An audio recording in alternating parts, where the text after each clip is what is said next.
You knew David Finlay over in Europe. Any stories about him? I think you mentioned he was considered the policeman of the territory. Well, I think he was, maybe earlier in his career, he was, I think people used to call him the police or the policeman of a territory, where if a promoter wanted somebody gone, they would have this particular person they would put him in a match with a person like Finlay, and they would stretch him, basically.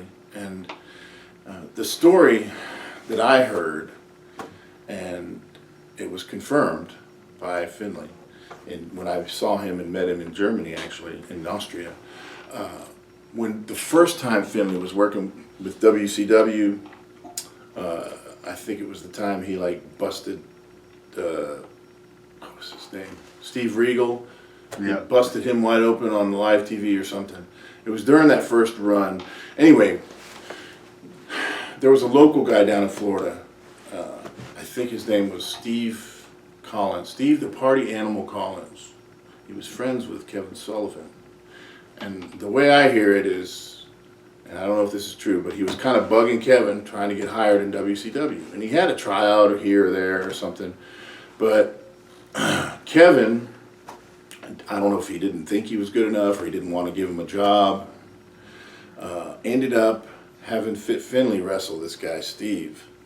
And I asked Finlay about it, and he remembered it vividly. Sullivan asked him to, and he ended up, I think he slapped this guy so hard that he blew his eardrum out. And I never saw the guy wrestle anywhere again, not just WCW. I never saw him locally in Florida anymore. I think that kind of broke his spirit for the business. But yeah, sometimes in territories you would have a guy that kind of did that.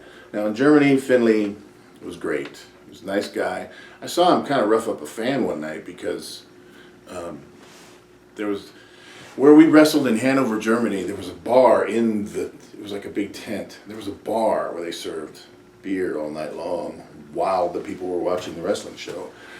And this one night, this drunk guy was just talking all this shit about he could beat any of the wrestlers and this and that and kick everybody's ass. And the promoter, Peter William, that night, the promoter put this guy in the ring with Finlay, and Finlay just stretched him from corner to corner, post to post, just stretched this guy. I mean, he didn't beat on him or nothing, but that guy knew he was in a fight. It was funny as hell, actually. But other than that, Finlay was a great guy. He was always good to me. Always had great advice. I actually got in the ring with him during the daytime to learn stuff. You know, before we wrestled at night, I would, as much as I could, I would try to learn from him. So.